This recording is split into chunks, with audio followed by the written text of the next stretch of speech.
في النفس، ازاي تعلي ثقتك في نفسك او ازاي تثق في نفسك. صباح الخير او مساء الخير ايا كان الوقت اللي وصل لك فيه الفيديو ده. لو مهتمه كملي الفيديو. اول حاجه احترمي نفسك. لا والله مش بهزقك، احترمي نفسك دي، ده بجد احترمي نفسك. تخيلي كده حد انت كل ما تتفقي معاه على ميعاد او يوعدك بوعد او يقول لك ان هو هيعمل لك حاجه ما يلتزمش بيها، ميعاد ما يجيش، التزام معين ما يعملهوش، يقول لك هجيب لك حاجه ما يجيبهاش، هتشوفي ايه؟ هتلاقيه ان انت مش هتاخديه على محمل الجد، هتعامليه معامله اي كلام، او هتبقي شايفاه ان هو شخص مش جدي، ده شخص بيقول اي كلام. اهو بالظبط كده، انت كل ما تتفقي مع نفسك على حاجه او توعدي نفسك بحاجه ما تعملهاش، ايه اللي بيحصل؟ ثقتك في نفسك، في نفسك ان هي ما قدمتلكيش الحاجه دي بتنزل. طيب وبعدين ايه اللي بيحصل؟ بالتالي ثقتك في نفسك بتتهز، فانتي بيبان وبينعكس عليكي. طب وبعدين مش كل الناس عندها اخلاق ان هي تتعامل مع الشخص اللي ثقته في نفسه مهزوزة، يعني كما قال الكتاب، مش كل الناس عندها اخلاق ان هي تحترم ده او ان هي تراعي ده.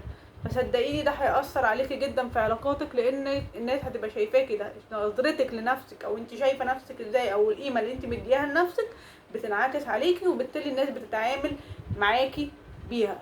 الحدود اللي انت حطاها لنفسك او اللي انت ايوه بتنعكس عليكي كانسان، فالناس هتعاملك على الاساس ده. ف هنعمل ايه؟ هتتعاملي مع نفسك ان هي شخص مهم، انا التزمت معاها بكذا يبقى انا هعمل كذا، انا قلت ان انا هنروح الكورس الفلاني هنروح الكورس الفلاني، انا قلت ان احنا هنخلص المهمه دي النهارده يبقى هنخلصها النهارده. بالتالي انا اقدر اعمل ده، انا واثقه في نفسي، انا عملته، انا نفذت ده، انا مشيت على الخطه، انا اتفقت مع نفسي على حاجه. طب ما قدرتش، حصل معاد، يعني حصل ظرف قهري، عادي هاخد ميعاد تاني من نفسي، هعتذر لها وهاخد ميعاد تاني من نفسي والتزم بيه. زي كده مثلا مع المدرس بتاعك او مع والدك او مع حد مهم في حياتك، تقدري ان انت ما تاخدي معاه ميعاد او يطلب منك حاجه وما تعملهاش؟ لا، هتعتذري وهتقدميها المره اللي بعدها بشكل يليق بالاعتذار ده، عشان انت مديه للشخص ده قيمه. بالتالي هو ده اللي المفروض انت تعمليه مع نفسك. حددي ايه هي نقاط القوة عندك وفي شخصيتك، وايه الحاجات، وقعدي فكري نفسك كده بالحاجات اللي انت قدرتي تتخطيها او اللي انت انجزتيها قبل كده.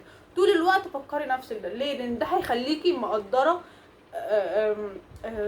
اسمها ايه مقدرة امكانياتك، يعني مقدره انا ده المهمه دي او الحاجه دي انا عايزه اوصل لها، انا اقدر اوصل لها. طب لا انا ما اقدرش اوصل لها، يبقى هطور وهشتغل على النقاط دي ان انا اطورها احسن، بحيث ان هي تتماشى مع الهدف او مع الحاجه اللي انا عايزاها قدام نفسي. واجهي مخاوفك، يعني انت مثلا عندك مشكله مع ان انت تقابلي الناس، روحي قابلي شخص 2 3. عندك مشكله مثلا مع اللي هو شوفي ايه الحاجات اللي بتعيق ان انت تعملي الحاجه اللي انت عايزاها او بتخوفك او اعمليها. بتخافي من السباحه، روحي خدي كورس سباحه. بتخافي من السواقه، روحي خدي كورس سواقه. وهكذا حاولي ان انت تواجهي مخاوفك. مع الوقت انا قدرت، انا عملت، انا الحاجه دي رغم ان انا طول عمري بخاف منها بس عملتها ووصلت وما قعدتش بتخوفني بعد كده. اهتمي بشكلك، بصحتك، بنفسك، عشان هي اهم حد في حياتك.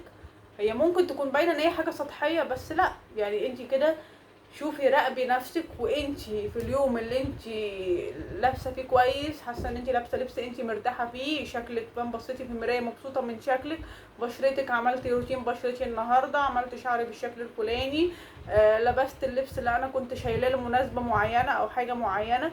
شوفي نفسك وانتي رايحه فرح او رايحه مناسبه مهمه، انتي اسلوبك او ثقتك في نفسك بتبقى عامله ازاي، وبتتعاملي مع الناس ازاي، وبتتعاملي مع كل حاجه، مع كل الناس، مع كل الناس في الكون، اللي هو انا ده مكاني، انا تمام، انا كل حاجه مظبوطه عندي، انا الشخص المناسب في المكان المناسب، انا. فالمظهر او ان انت تهتمي بمظهرك بشكلك بالطريقه بقى اللي تتماشى مع حدودك، مع بيئتك، مع اخلاقياتك، مع الحاجه اللي انت حطاها لنفسك. حتى لو انت قاعده في البيت ومحدش هيشوفك، صدقيني ان انت تبقي شايفه نفسك في المرايه بالصوره اللي انت عايزاها، ده بينعكس عليكي وعلى اسلوبك وعلى تعاملاتك وبيسهل لك حاجات انت مش هتبقي متخيله يعني. جربيها بنفسك هتعرفي انا بقول لك ايه. السوشيال ميديا مع الاسف عملت عند الناس حاله من عدم الرضا. يعني ايه؟ يعني خلت البنات لدرجه انا ساعات بحس ان يعني مع احترامي لكل اللي بيعملوا ده، انا ساعات بحس ان بقت كل الناس شبه بعض، شفايفها، عيونها، وشها، تدويرة، كل حاجه بقت شبه بعض. كل الناس اللبس، الستايل، كل حاجه بقى الناس. يعني في ناس مشاهير انا ما عدتش بعرف اميزهم من بعض من كتر ما هم بقوا شبه بعض في كل حاجه. اكن عمليات التجميل دي، المناخير موضه انها تبقى شكلها كده، هنعمل كلنا كده. العيون المفروض تبقى شكلها كده. مع احترامي، انت لو انت شايفه ان انت ده مش هيضايقك اعمليه عادي، مالكيش دعوه. ارمي كل اللي انا قلته ده في الباسكت واعملي اللي انت عايزاه لو هو ده اللي هيريحك. بس ده بيخلي عند بنات كتير نوع من عدم الرضا. هي طول الوقت حاسه ان انا مش كامله، انا مش كفايه. فلو انت بتمري ده، حاولي تعملي انفولو لكل الناس اللي زي ما بيقولوا، مش عايزه اقول لك معقدينك وكبرها عليكي شويه. الناس اللي انت طول الوقت حاسه انا ليه مش زيها، انا ليه. حاولي تعملي واعملي بقى فولو الناس شبهك. مثلا اعملي فولو مثلا لموديلز شعرهم كيرلي مثلا، عشان انت شعرك كيرلي، فتشوفي هما بيستايلوا شعرهم ازاي.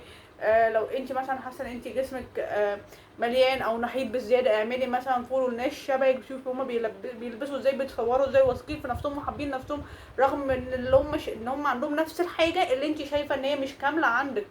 مع ان كل واحده ليها جمالها الخاص. تخينه، رفيعه، قصيره، طويله، شعرها كيرلي، شعرها ستريت،